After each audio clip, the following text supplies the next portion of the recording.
Great day, everyone. So, wellness is the complete integration of body, mind, and spirit. The realization that everything that we do, think, feel, and believe has an effect on our state of well being. That's a quote by Gary Anderson, and I think it's very fitting for today's conversation. So, how can we prioritize our emotional well being? Today, coming up on the Coffee with Rhonda show, we're going to dive into it a little bit more as we learn to lead above the grind. Let's get started.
All right. Hello. Welcome, everyone. We are so glad that you're tuning in. I'm going to bring our panel up. We're going to we're going to go through our housekeeping, and then we're going to just dive right into today's conversation. So, we know that as we think about everything that we do, our emotional well-being is very important. So we want to thank you for tuning in today to the Coffee with Rhonda show. And we are your cup full of inspiration, revelation, and wit for today's savvy leaders. This is episode 53. And our discussion, as I mentioned, is on prioritizing our emotional well-being. So I want to give a big welcome to anyone watching live or on replay on LinkedIn Live. And this is actually our debut episode of LinkedIn Live. So I'm hearing a little bit of feedback. I'm not sure what that is. Everyone sort of check your background. So this is our debut episode on LinkedIn. And so I'm super excited about that. Before we introduce our co-hosts and our guests, a couple of housekeeping items. You all know how this goes. Tell us where you're watching from in the comments. And don't forget to tell us what's in your cup. Don't forget to comment because we bring those into the show and they help drive our conversation. I have a huge favor to ask right now, right this very minute. Like and share the video with someone who might enjoy the content. And whatever platform you're using, if they have a subscribe button, don't forget to hit that. So our new subscriber shout out this week goes to Lady Ann Sears, who subscribed on YouTube. Thank you so much and welcome to the family. So my name is Rhonda Y. Williams and I'm your host for the show. I am what is known as an R soul or a recovering stressed out leader. Today, I'm an elite leadership coach helping executives, leaders, and entrepreneurs decide it's time to stop the madness, reduce stress, and live a more stress-free and well-balanced life. So, what's in my cup this morning? Today, let me show y'all my little cup I have today. Today, I've got my EQ cup going. And it says EQ keeps me in control, even though you can't see that very well. And I have light cinnamon dolce coffee from Starbucks. So that's what's in my cup this morning. Super excited about that. So let's introduce our co-host and then we'll introduce our wonderful guest for today. So Mireille, great evening to you. Hello, everybody. This is Mireille from Perth in Australia, down under. You know me by now. I'm the greatness engineer. I make sure that people understand that they are unlimited and help them, to step into their greatness and step into their power. And today I'm drinking tea, and I just, have a normal green tea to go through the hour, and I'm pretty sure it's going to be a very interesting one. Talking about well-being, I think it's something that we always talk about. But welcome everybody. Thank you so much, Mireille. Thank you. Thank you. Hello, Roz. Hello, how are you all doing? I am Roz Jones. I'm CEO and owner of Jacksonville's Best Caregivers. Like Mariah said, if you don't know by now, I help expand the life of your loved one. And how do I do it? By helping the caregiver reduce that SOS in their life, which is being stressed, overwhelmed, and providing safety and security. When you can't do it all, you give us a Give call. her a Call. call. As usual, I'm doing peppermint tea with the lemon and the honey. And if you guys see me moving around today, it's because I had to work at the last minute. Someone called out, as a business owner, when you're in charge and someone calls out, and you sometimes you have to go in. So this is my emergency. So if you see me moving around, put it to my heart, not my head. It's not that I wanted to do this. So Thank you, Roz. Thank you for being there, even with the last minute changes. And we understand. What I love about this show is we try to keep it real, right? Try to keep it 100. This is life. And so that's a lot of what we talk about. So thank you. So now to our special guest. Good morning. Good morning. Thank you so much for joining us, Ms. Word. Tell us a little bit about you, who you are, and then what you have in your cup. Absolutely. Good morning, everybody. I'm Aleasa Word, and I am the CEO and founder of A Word and Company, a small boutique, full-service coaching and consulting firm.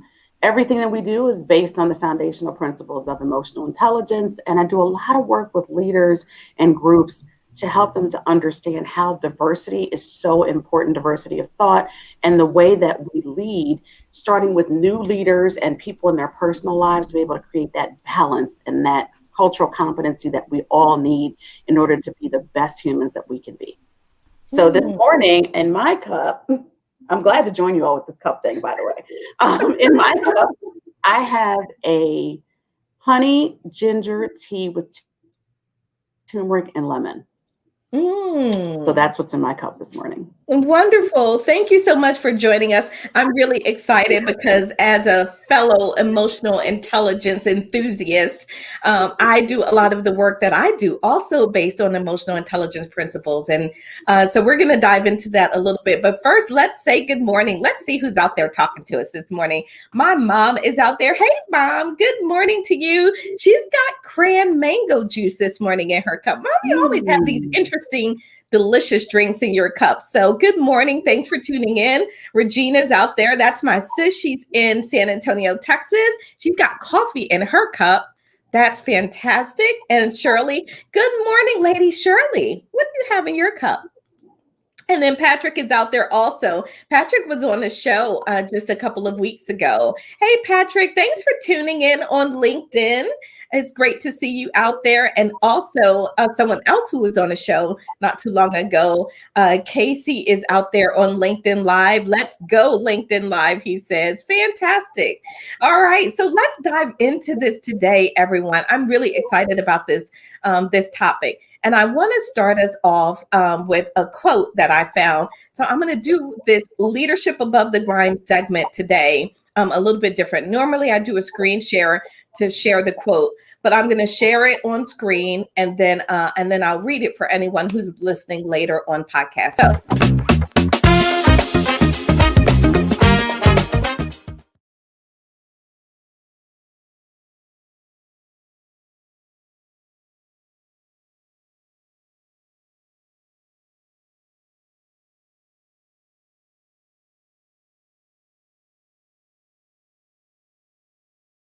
quote, because it really does. Mindset is everything, right?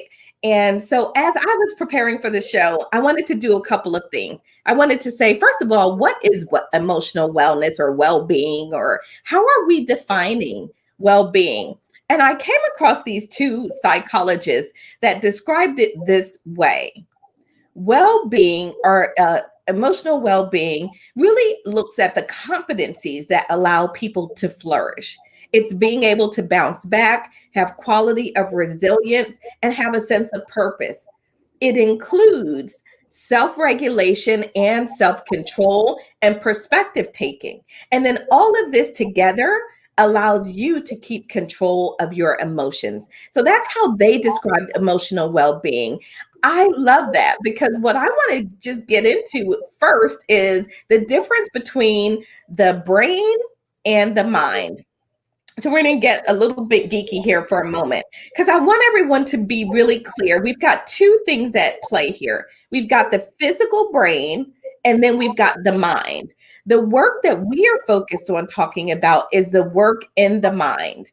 And there's a difference between the two, right? There's a difference between the brain and the mind. So what is that difference? I'm going to show you all what that difference is. And as we take a look at the differences, I want our panel to just see if there's anything here that resonates with you that you want to react to. And then we'll come to you and give you that opportunity. So here's what they say, the difference between the brain and the mind. The brain is a physical thing. The mind is a mental thing. The brain is made up of blood vessels and nerve cells and other types of cells. The mind is not made up of any cells. And it is really kind of hypothetical only because we can't see it and feel it. The brain has a definite shape and structure. The mind does not.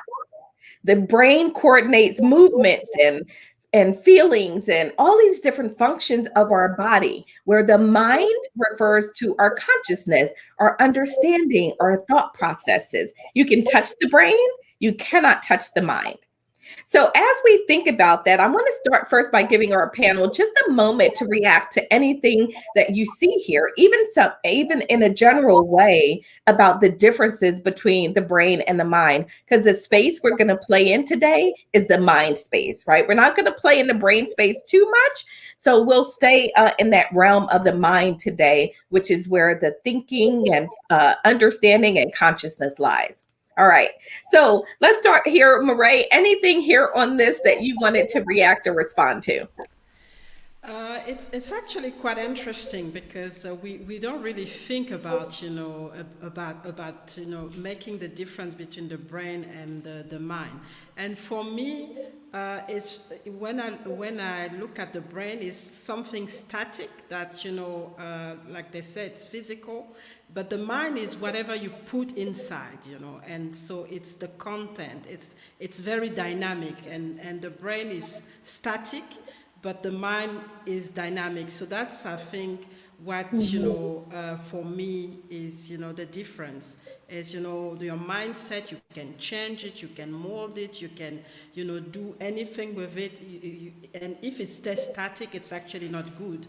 But the brain is just there. It's physical. It doesn't move. I mean, it can be different for each person, but it's something that is really static and not moving at all.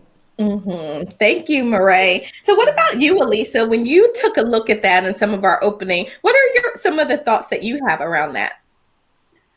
I love analogies. I love analogies. So I'm always trying to paint this visual picture when I'm thinking about certain things. And I think about us as humans as being the world. And inside of the world, there's that brain, which is kind of like the Bentley, right, of life. I always make a lot of comparisons to the Bentley because I think the Bentley is just amazing, right? Mm-hmm. And so you have the Bentley, and as the world moves, the Bentley kind of moves with it, but it's what you put inside of the Bentley is what's actually in our brain. And I love that you're differentiating the two, because I'm a stickler about vocabulary. And I think as humans, there are so many words that we have access to, but our vocabulary on a day-to-day basis is limited. And we often interchange words and wonder why we have communication issues with people, because everybody doesn't define everything the same. So I love that you're, giving us an explanation of the two so that people can really think about, that difference, because the brain is that physical piece. And it's what's inside of that brain that's going to impact the other things, your cognitive thinking, your sensory perception, and all those different things. Mm-hmm. Absolutely. There is that difference. And we do want to be mindful about understanding the differences and the words and the way in which we describe things and exactly what's happening with us. So that sort of takes us into this place. For me, I like to sort of set that stage because number one on this show, I want to be able to provide information and education as we're doing this. So we know exactly where we're at. We're playing in the space of the mind, which is about our thinking and our feelings and all of that. So today's topic is on well-being. And so the question is about, or the focus for us is prioritizing our well-being. But I always like to stop in the opposite place. Why do we not prioritize our well-being? Especially emotionally, especially as leaders in the workplace, we do not prioritize our our well-being. Mireille, why do you think that is? And Roz, let's just let me know whenever you want to jump in. Yeah, I think we get carried out. We get carried out with the pressure of the environment, and that's the first thing. So we just get to do so many things that we forget to prioritize what is important, because we actually it should be natural for us to say, okay, if I don't feel well, I'm not going to be able to deliver, the work to the level that, that I really want. So I don't know why we put it always at the back of the list. We just, focus on the instant. We have to do this work. We have to get going. And we forget that, as human beings, it's about us feeling good. It's about us being happy, because I think that's what well-being is all about. It's about being, feeling good and being happy. And sometimes we just,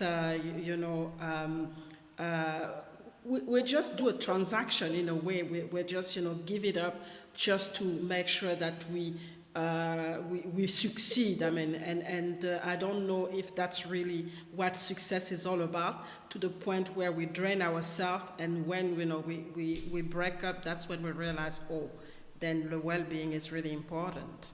Mm-hmm, absolutely. So when we get to that point where we're overloaded and pretty much burning out, then we start to think about, oh, gee, maybe this is not a good idea, right? Maybe this is not a good place to be.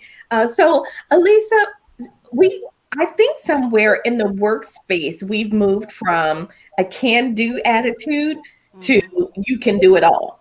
Right. Somehow we moved from, yes, have that rah rah, but all of a sudden it became, you can do it all. And of course you can do it all, and you should do it all. Right. Is that a part of what's happened with us not prioritizing our own emotional well-being? Oh, absolutely. I think it is. We are, I talked to civil rights activist Andrew Young a couple of years ago, and I remember talking to him about the technology boom and how it's impacting children and life. And one of the things that he said spoke to something I say all the time, is that everything that we say and everything we do has a price. Sometimes that price is one that is helpful for outcomes, and sometimes it's detrimental to outcomes. And in that, he talked about how fast it moves, and that we've got to pay something to keep that pace up. And that cost that we're paying, unfortunately, sometimes is us. And that's where we are from a humanity standpoint. We have more rights now than we've ever had. You find women in the workplace, you find men staying home, you find people doing different things that they wouldn't do. Roles have changed. They're not what we would consider traditional roles anymore. But everything that we do, there's a cost that goes with that. If you've got mom working, then she's going to be focused on work and bringing in that money and paying the bills. And that has to be prioritized, because you've got to eat. You've got to keep a roof over your head. If you got a dad at home, he's going to be taking care of, Johnny's soccer game and Mary's, cheerleading or whatever. And he's not going to be thinking about his well-being all the time, because the kids are going to become the priority. And what I say to people often is that if you want to lead in your home or in the workplace, you can't lead with an empty cup, or your cup's going to crack. So you've got to be able to take care of the leader. What are they, all the time on the airplane? Put your oxygen mask on first, because you can't help anybody unless you got your oxygen mask on. And we have to get to a place where we begin to schedule this time for our emotional well-being and give ourselves permission to do so. Society will never give you the permission to do so. You have to take that. I love that. Society will not give you permission. Roz, did you want to come in on this conversation? Oh yeah, I'm definitely coming on this like a freight train. I love it. I want to go back to the brain part. And the way I think about the brain is like a potter, like the clay on the potter's wheel. Mhm. We have the option. We have the option to mold it. It's our responsibility to put in whatever we're going to put in. It's our responsibility, who we put around us to sow seeds into our brain. Who's going to be that person to help us mold that. So that's our Mhm. responsibility. Now, so far when it comes to everything else everybody's been talking about, I totally agree with it. And then also too, we've gotten to the place, and I think we've talked about this before, that we used to say, well, if you can't get it done, if you want it done right, do it yourself. And we Mm. have to get out of that. Self-sacrifice has always been the thing, and not taking care of us. But now, with COVID, we see that a lot of things have changed. Roles have changed, just like we said, now we have Mr. Moms, to where, it's never been before where, if a man stayed at home, that was a disgrace to his manhood. But now, we do have men that don't have a problem with staying home, and then the wife is out working. So roles have changed, things have changed. We have to adapt. We have to be adaptable and flexible to how times are changing. We don't ride on a horse and buggy anymore. We're in cars. So there's a difference now, with the mentality. So with that, we have to say, okay, what is going to be best for me and my family? So I just want to Mhm. chime in on that a little bit, and I'm done Awesome. speaking. Thank you, Roz. Roz is bringing home the bacon and frying it up. She's doing it all at the same time. Thank you so much, Roz. So let me bring in Casey's comment here. Casey said, well-being is inherently tied to our emotional experience. The emotional experience makes most people uncomfortable for many reasons. And so it is dismissed as not important or weak, etc., particularly by people with the most power and privilege. I love that point. I love that because we are uncomfortable with our emotions because we don't teach it. We don't talk about it. We almost pretend that it's a thing that we shouldn't really have to worry about. Everything is about our physicalness or our talent and skill. And there's not a lot that we're taught about our emotion. So thank you for that, Casey, because I believe that that's so true. And the last portion, that it's by those with power and privilege, it almost feels like this is intentional, right? They don't want you to think about your emotional well-being. I want you to think about getting the work done. I brought you in, I pay you a salary, just go do the work, please. All this emotion stuff is irrelevant in the workplace. I love when that conversation comes up because I want to take it head on. I'm like, Roz with that freight train then, because we're going head on into that conversation. We're like, do we not realize that we are people, right? And at our core, people are emotional beings. So thank you, But Casey. Patrick Ron, says, yes, go I'm, ahead, Roz. I want to say this real quick. We were taught that if you showed your emotions, out, in the workplace, it's a sign of weakness. There's a problem. They would get rid of you. You have a mental problem. You got to go EAP. All of this stuff. And now the big thing is leaders need to be transparent. Well, which one is it? Do I show you, show and tell, or I don't tell because you're gonna put me in the cuckoo house? I'm just saying, these are the things that we have to deal with now that we used to didn't have to. Used to you would come to work, sit at your desk, you don't talk. When we used to say what goes on in the house is in the house, and we never brought our personal life to work. But Right. now they want everybody to be transparent. That's, in some cases that's good, some cases that could be bad.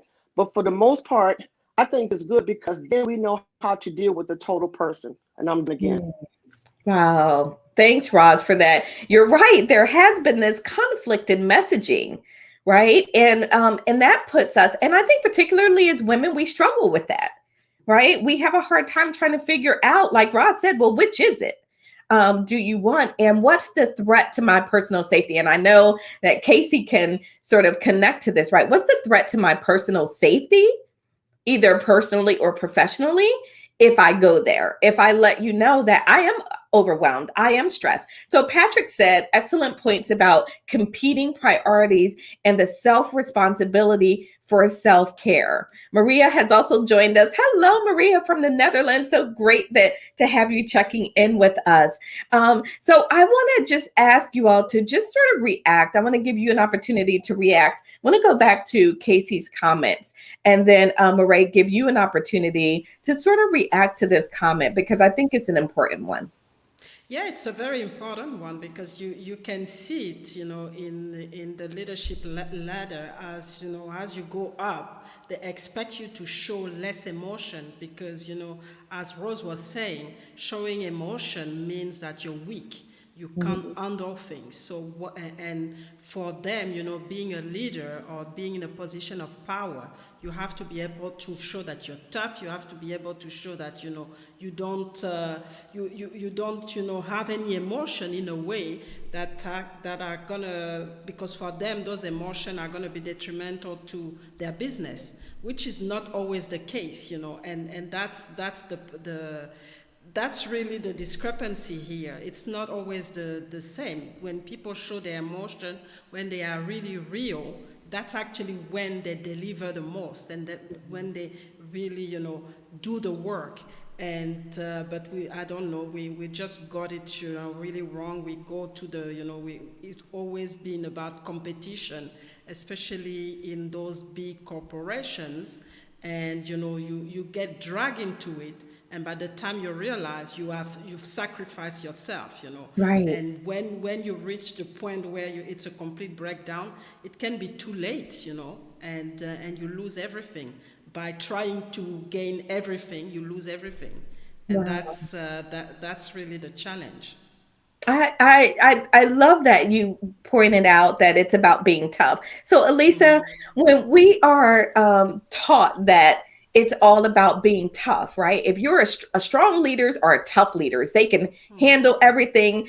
Remember that phrase, never let them see you sweat, right? And now it's all about, oh, leadership is transparent and authentic, but never let them see you sweat. So, Aleasa, what are we supposed to do? Well, it's so funny because you kind of end up with this conundrum that you're in, right, with it. And, you say this, but you mean that. And I always think about the diversity spectrum of it because, people think diversity, equity, inclusion is all about race or just gender, right? But it's not. There's so much in diversity of thought.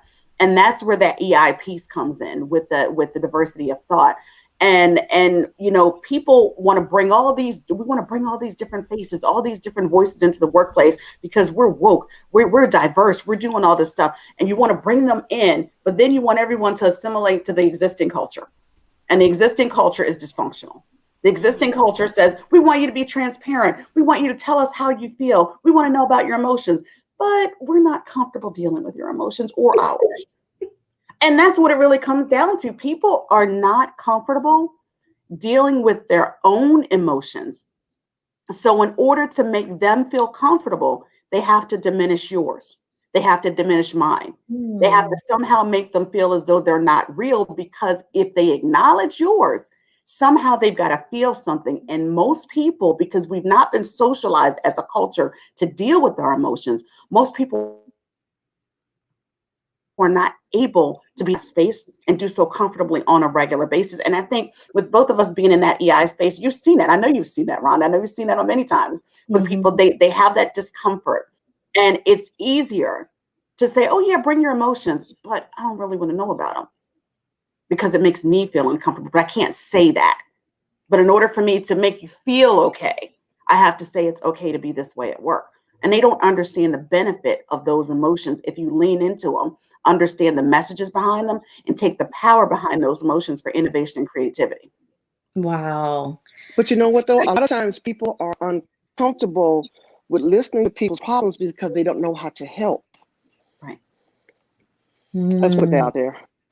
Yeah, no, this is really powerful. And Aleasa, I'll come right back to you. So Cindy said, I love this topic.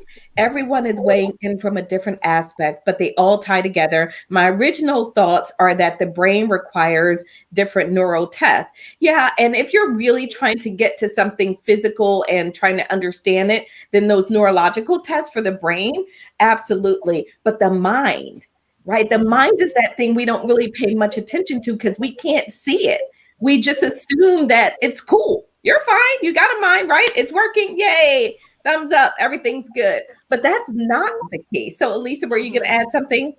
Yeah, I mean, there's a neuroplasticity component that we have to think about when it comes to all of that. You know, these pathways that we've had, many of them have come from our childhood, you know, our family of origin. And then when we get older and we start to see things differently, it's kind of like the government, when they get new intel, they change the game, right? You got to be able to take that intel for your brain and be able to change the game, but it doesn't make our brain feel comfortable. And that's where that ouch moment comes from. It doesn't feel comfortable. So we go back to what we know is comfortable. And to Rob's point, you know, they don't know what to do to help you. They don't know how to be. And that goes back into sometimes I don't need to help you. Sometimes I just need to listen. Sometimes I need to allow you to process and to be able to be there. People don't understand what empathetic response is. Empathetic response is not always doing something about it, but it really is allowing you to sit in that moment and listening to you and being able to be there for you and be able to say to you, hey, it's okay for you to just be where you are right now.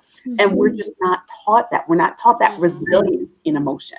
And when we don't have that resilience in emotion, it's very difficult to have these relationships. And even with emotion, you know, emotion itself is the neurochemical transfer, that neural hormone, that thing that happens within like a 6-second period, right? 5 or 6 seconds. Right. And it's that feeling that we get. It's that feeling that kind of makes our brain go, ooh, that's not feeling good right now. So I'm not sure what to do with that thing.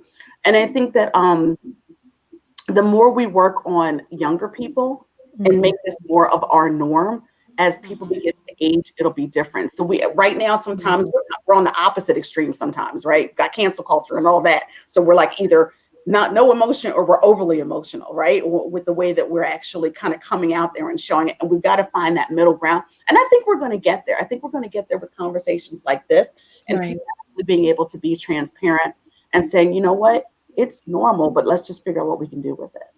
I love that. So, Aleasa, I do think that it is, it's this process that we go through.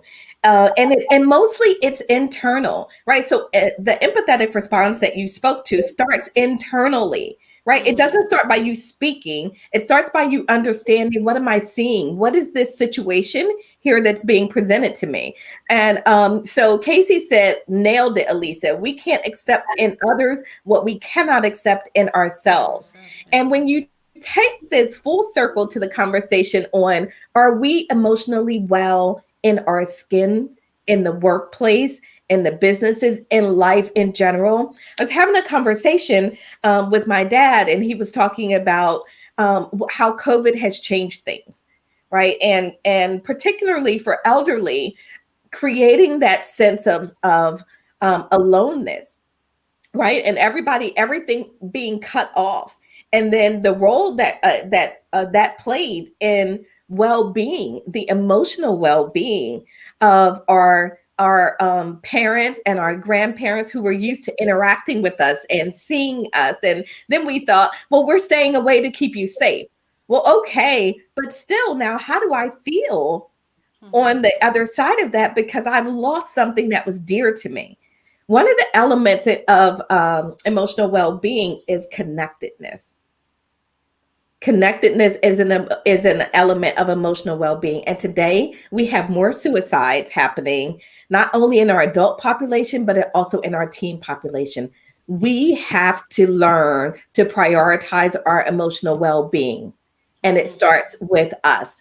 And so Cindy said, but changing the thoughts of the mind may be a result of upbringing, like parents and schools and other activities. Some might be good, some might be bad, but it's up to the individual to seek, to change, or seek help. Absolutely. We have to own it. So my favorite phrase, and sometimes when I use it with my clients, I want to duck because I think they're going to throw something at me. But my favorite phrase is hashtag it's always you.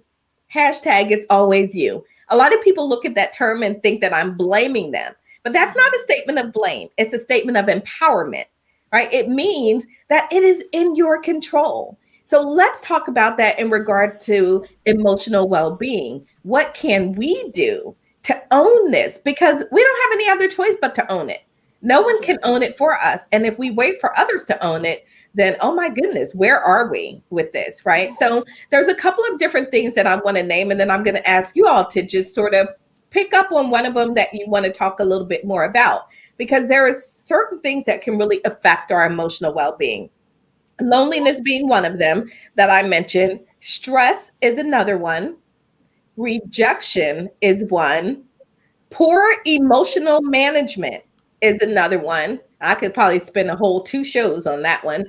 Poor self-esteem and the need to please. That's one of Roz's favorites, right? So these are things that can affect our emotional well-being. So I'm going to ask Mireille, I'm going to start with you. Just choose one of them and expand on it a little bit, because I think any of them can give our audience something that they can take away that could be valuable for them. Let me go over them again so that you have them. Yeah. Stress, loneliness, rejection, poor emotional management, poor self-esteem, and the need to please. So any of those you can react or respond to.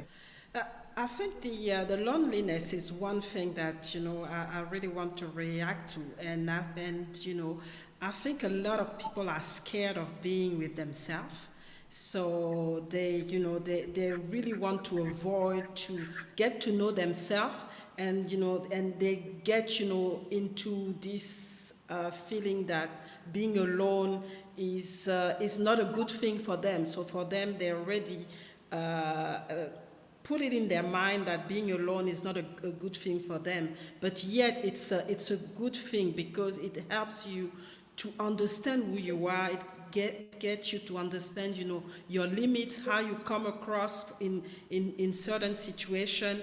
And I feel like, especially in this world, it's all about, movement. It's all about getting together. It's all about, relying on other people instead of first, sitting down and understanding what do we really need, and get to love who we are, get to love, the state that we are in, before we can get and give to people. And I think that's a big step for a lot of people. I went through it myself, where you always, when you're alone, you're scared. You're scared. You don't want to really be aware of those feelings that you have, to be aware of the different shortcomings that you have in your mind.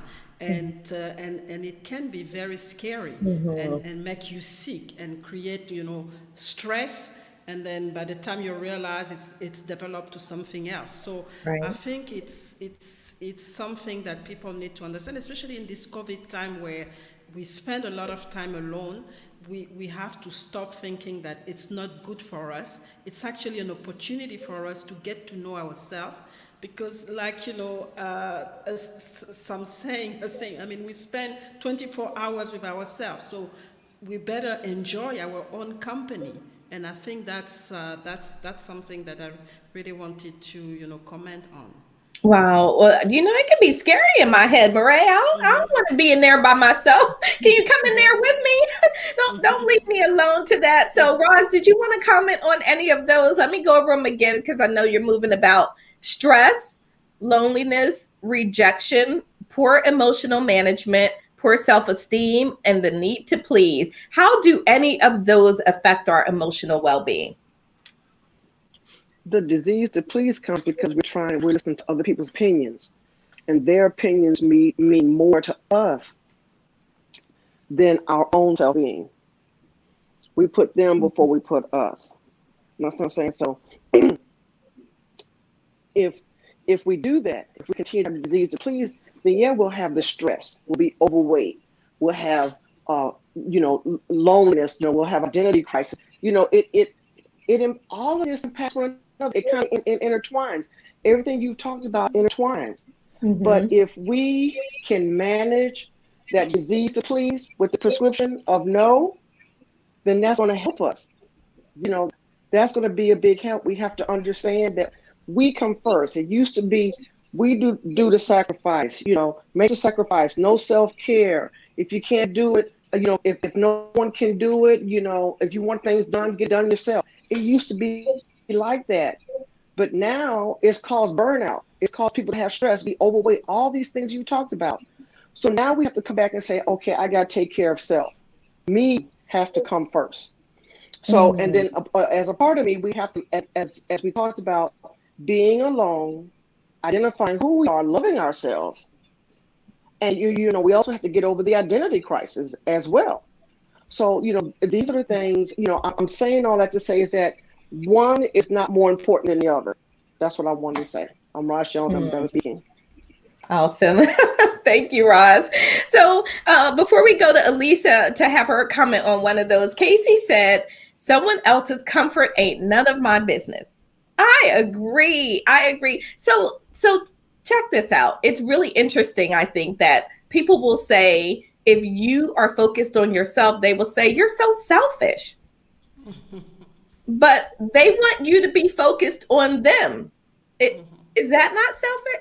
So who's being selfish here, right? So if you are not doing what I want you to do, and I said, well, you know what? That's really selfish of you. And then I'm like, well, what are you saying? That you can be selfish, but I can't be selfish? Because are you not being selfish by expecting me to focus on you and not me? It's just this weird dynamic and this weird cycle that we don't call out enough. Right. First of all, we've got to be aware of it, and then we've got to be comfortable calling it out and calling it what it is. So, Aleasa, which one of those, do you want to speak to in terms of it affecting our emotional well-being? Well, I want to go to your point of what you just said too, and a great response for that. And I had to learn this. When somebody says that I'm doing something that's selfish, I'm like, thank you. It took me so long to be self-loving. I appreciate that you actually see that in me now. Oh, and you know what? You got to give it right back, because I'm it borrow did that take one. a long time I'm for me to be gonna self-loving. borrow that. I like that. You go right ahead. You can have it. You can have it. But it took a long time for many of us to become self-loving, right? So when somebody calls me selfish, especially because I know where I came from, I'm proud. I'm proud of that. So to your point of those pieces that you mentioned, the one that stuck out to me was poor emotional management, because there's so many components to that. It's hard to manage what you don't understand. So if your emotional literacy is not even on point, then what are you managing? Because you don't even know what you're talking about or you're feeling. You haven't even been able to name your emotions. Additionally, if you don't have great emotional management, maybe you've got an internal motivation issue, an intrinsic motivation issue that's stopping you from getting there. Or perhaps you've got some trauma and some unresolved trauma you're dealing with, and you go through life with everything being a trauma reenactment. So you can't even manage those emotional reactions to get them to the point that they're emotional responses. So I think that that's really an underlying pieces to all of it. And to Roz's point and Maria's point, it all works together. But it's like, what's at the foundation? Are you healed? Are you healed? Because if you're not healed, everything is going to be a problem for you. Everything's going to be a problem. Everything I do, everything you do, everything that people don't do, the sun comes up, that's a problem for you, So we've got to be able to get to the point that we understand, are we managing our emotions or are they managing us? Oh man, I love that. Are we managing our emotions or are they managing us? There's a quote or a saying that says, a wandering mind is an unstable mind, and it leads to an unstable body, or something like that. And we have to understand our emotions. But again, because we're not taught, then we get to this age thinking that it's unimportant, or that if you say anything about your emotional wellness and health, that means you've got to be in the crazy house or something, right? Or that it means that you are not capable and that you are not qualified and that you are all of these things. Yes. This is what they say, Rhonda. Oh, that's just the way I am. That's just the way I am, and we're supposed to accept that. No, honey, I can walk away. Well, I like to ask the response to that, going, well, how's that working for you? Yeah. I got questions. Yeah, no, absolutely. And that's what's so important for us. So Casey said, gotta go. You all are awesome. Thank you for an important discussion. Thank you, Casey, for hanging out with us for a while. And as we think about this, the one that I want to go to really is the stress, because stress, whether it's in our professional lives or our personal lives, we have been conditioned to accept a certain amount of stress as being normal, and it's a high level of stress. So we, a couple of shows back, did a segment where we talked about stress, and we showed the stress curve. And we showed where there is that phase of stress that is beneficial. It actually helps you with your motivation and sort of really helps you accomplish your goals and dreams. That's just one segment. When you keep going, you get into that zone that it's no longer helpful. And then when you keep going, it's actually to the point where it's dangerous. And so I want to focus on the stress, because one of our greatest toxicities to our health and our body is generated from inside of us. It's generated from stress, and it's called cortisol, right? The stress hormone. And when we are operating at high levels of stress, that hormone floods our bodies, and then it starts playing with our blood pressure, our blood sugar, our GI system, our immune system, and inflammatory response, all of that. And that's all triggered by our thinking and our emotions. Right. And so as we are thinking about emotional wellness, we have to, number one, I love what everyone said. You've got to think about you. You've got to start to understand and know you and how you respond. You've got to take ownership of it. You've got to make some decisions on what your boundaries are and what's working for you. You've got to be calm and confident. You've got to understand your emotions, right? And what they're saying to you. Because as Aleasa says, if you don't understand your emotion, then what are you managing? What are you managing? Right. So that's all really important. And then as I think about all of these, I think we covered all of them. Rejection, though, is one that we haven't really talked about on this list, and how the feelings of rejection just sort of take us to this entirely different state. Now, I think rejection is just an event like every other event, but it can be very, very traumatic. Why is it that when we feel rejection, it takes us to this place that we can really become emotionally imbalanced? Anybody can respond to that. I'll jump in on that one. If you think about, and this is going back to like Psych 101, right? And you think about Maslow's hierarchy of needs. And when we look at those hierarchy needs, one of those needs is feeling safe. We want to feel safe, right? And that safety is not just about physical safety, but it's psychological safety as well. Mm-hmm. And again, not bashing parents, right? Because there's a lot of stuff that I didn't do with my kids that I wish I could have done, or I might have thought differently because I know more now and that sort of stuff. And the same thing with our parents and the generations before.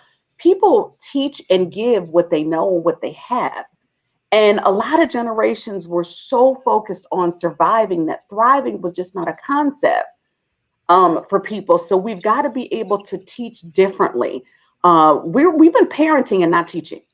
Mm-hmm. And when you teach, you get the opportunity to be able to teach kids not only about rejection, but how to bounce back from rejection. Mm-hmm. We've gotten, many of our generations now have gotten to the point where we want to do so much for kids that we didn't have, that we're not even allowing them to understand what it's like to fall on their face. That's not teaching resilience. That's teaching a falsehood about life. And then they're 20 something, 30 something, whatever. And the therapists are flooded with them because they don't know how to manage that. So I think that we've got to be able to go back to that basic need set and say, what is it that teaches physical and psychological safety? And how can I help to teach that? So when you are not feeling psychologically safe, in the case of rejection, I'm not wanted, I'm not needed, I'm not valued, so I don't feel safe around you or even with myself, then the response can be quite difficult for one to manage. And again, just not having that skill set. And did we know to do this? Many people didn't. And many people still don't. No, I agree that we're not taught that. Yeah. We're just not. Yeah. No. As we look at emotional well-being, I want to talk for a moment and just make sure that we are clear that we are talking about all of us as human beings, men and women alike. There sometimes tends to be this thing, right, where maybe this is about emotional. Oh, that's a conversation for women. I was listening to something the other day where the guy said, I think men are more emotional than women. We just show it differently. Where a woman is liable to, he said, and this is the example I'm using, so nobody beat me up about this. I'm just reciting his example. He said, well, where my wife might sit down and cry, I'm going to go want to punch the dude in the face. He's like, who's more emotional? Right? So we are both emotion. We are both creatures of emotion. So guys, this is about you too, and your emotional health and wellness is important because your physical body will often follow. So where your mind and your wellness is, your emotional wellness is, your body often follows. And that's an important point that we should make. So a couple of comments. Aleasa says, yes, that's the theme for the past week. Got to start thinking more of me. Me is the one I've been putting in the back seat. Not no more. Absolutely, Maria. You've got to get in the front seat. Not just in the front seat. I need you to take the keys, right? Take the keys to the car. You're on the destination and you are driving from this point forward. For everyone out there listening to this, you have to be the driver in your own life. Right? If you don't drive, someone else will. That goes for workspaces or not. You've got to set your boundaries and understand what works for you. Cindy said each point can lead to low self-esteem, and low self-esteem can cause each and every one of these points. So it becomes this vicious cycle. Right? Round and around we go. I feel rejection. I don't have good emotional management. So now I'm angry. So now I'm stressed. And then you're in this terrible cycle. And she also said, OMG, yes, Aleasa, I would really love to connect with you. Yes, absolutely. Please do that. And we are going to share that at the end of the show. Maria said, so messed up this week. Use the wrong no. WTF. I love that. What I love most about your comments, Maria, is the recognition of where you are. You cannot fix something that you don't recognize. You cannot fix something if you have no awareness of it. So we're going to start our wrap-up segment in just a little bit. But before we do that, let's go ahead and I can't believe we're already 7 minutes before the hour already. Roz may not. Roz, do you have probably not, huh? Do you have a cup? Oh, she's got a cup. Look at that. All right. So hold up our cups.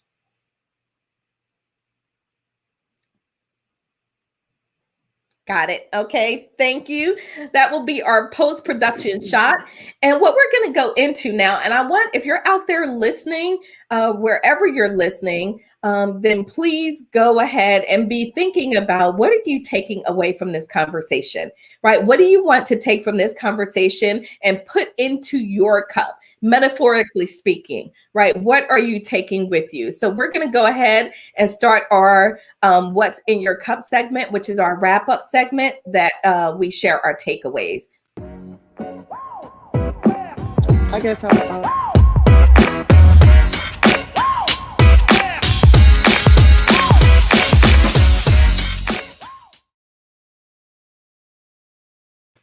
All right, so let's get ready to share our final takeaways for the show. And, I'm going to start us off with a little bit of humor here because this can get to be really heavy. We're talking about people's emotions and that can be scary for people, right? I wish we had more time to go into the whole discussion on belonging. right? Because as we are in the workplace and we've talked about how scary it can be to deal with your own emotions, that goes directly to creating cultures of belonging. So we're going to have to save that for another show. We're going to start our wrap up round. We're going to go to our co-host first. Aleasa, we're going to come to you last on this. And when we get to you, share your final takeaways and then also share how people can connect with you and learn more about the work that you do when we come to you. But first, here's a little humor for us, little coffee humor. Right? May the froth be with you. And I need a little bit of froth in my life. I got the good froth in my cup this morning. So let's start our wrap up. And Roz, let's go to you first because I know you're super busy. And I thank you so much for still hanging out with us today. So what's your takeaways today? What's in your cup?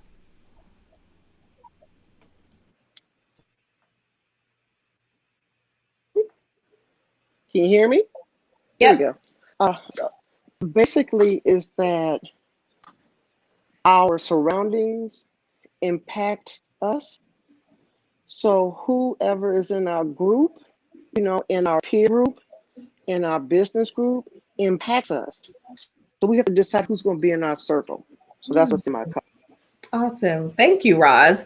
Yeah, making those conscious decisions, right, about who's in your circle and how they affect your emotional well-being and making a tough call. Some people are with you for a reason and a season, and your reason and your season may be up, right? And if it is, that's okay. We can happily part ways and we can both move on with life. So good stuff. Thank you, Roz. Mireille, what are you taking away? What would you like to share? So for me, I look at my emotional well-being like a bank account. You want to be premium. You want your bank account to be premium, and you don't want to, keep, withdrawing to a point where you have nothing and you're broke. So that's really what I get from this, is that you have to think about yourself first and then replenish yourself all the time so that you can perform if you have to perform in a team, or be well and happy, if that's if we're talking about the social the social environment or the family. So that's really my big takeaway today. Awesome. Thank you so much, Mireille. It's so important to really understand who you are and where you are and what that means for you. And then you can decide what you want to do about it. So thank you so much. So Aleasa, what are you leaving the folks with? Emotional well-being is not only a universal concern, but it's a universal need. And as everyone's alluded to on this about the physical body impact of your emotional well-being and what can happen to you. If you look at the number of people that have strokes and the stress levels of those folks that are having strokes, you might want to rethink what you're doing about your own emotional well-being. I think it's really important for people to understand that. And all of us are coming from different places, but it's important for each one of us, males, females, across the world. I love that. Thank you so much, Aleasa. And how can people connect with you and learn more about the work you do? Sure thing. So on social media everywhere, I pretty much have the same handle, and it's I am Ms. Word, MZWORD. And you can catch me on LinkedIn as Aleasa Word, and you can get on my website at awordandcompany.com. Awesome. Thank you so much. It's been a pleasure having you here with us. So a couple of final comments. Maria said, let's see, I've been rather quiet during the live, but it made me realize I need to add a chapter in my upcoming book. Oh, good for you. Thank you so much, Maria. I'm glad that, we stimulated something for you in that. And then Regina says, I'm now driving a Jeep with the top down. In my mind, it's all about me for the first time. So good for you. And then she says, froth, cute. And then Maria says, we are the sum of the 5 people we associate with. Facts. Absolutely. As I think about the takeaways for today, I really think about the importance of this work and our focus on emotional wellness and emotional well-being. It's absolutely critical for us to make those decisions for ourselves, but we can't do that if we don't start with awareness. We have to first become aware. We've got to get comfortable with being uncomfortable. at looking at our own emotions and what they say about us and what they mean. And only then can we really start the process of changing and becoming the person that we want to be, not the person that anyone else wants us to be, but it is all about us, just like Regina said out there. So it has been wonderful to spend another part of your Saturday with you. We are so grateful that you all allow us to come into your day for just a little bit and have a little bit of fun and impart a little bit of wisdom and insight in the process as well. So you know how to reach us. We'll be back here again. Our task, our goal is to help you lead above the grind. And we're back here on each Saturday. Can you believe we have one more show left in this season, ladies? One more show left, and the Coffee with Rhonda show goes on a 12-week break so that we can replenish. Like if we're gonna talk it, we gotta walk it, right? So we take a 12-week break, we retool, we regroup, we replenish, and then we come back next season. We'll come back next season ready for more Roz with the boo-boo face. I know, Roz. I can't believe we have one more show. And look, and we started jazzing up the show too at the end of this season. So I can't wait. A party next week. So I know. Yes, how about that? A party next week. And we are also planning, ladies, for a 60th celebration for our 60th show. That'll come next season. We're going to have some past guests stopping by. It is going to be a party. It's going to be super, super fun. So, in our final comment, Cindy says, wow, great show. Love Aleasa's input. Awesome panel responses. Thank you for an awesome season. Regina says, Roz face, LOL. And then she said, aw. All right, everybody. We will see you back here for the party next week for our last season. Well, it's going to be a show, but kind of a party too, as we go out for our 12-week break. So thank you all so much. We are always so grateful to spend a little bit of time for you. For my panel, stay tuned. For everyone else, continue to take the steps that you need to take in order to lead above the grind. We'll see you back here next week. Thank you for watching the Coffee with Rhonda show. You can catch live episodes Saturdays, 10 a.m. Central, 11 a.m. Eastern. And if you are curious about leadership above the grind, you can download your copy of the Stress Free Leader ebook at stressfreeleaders.com.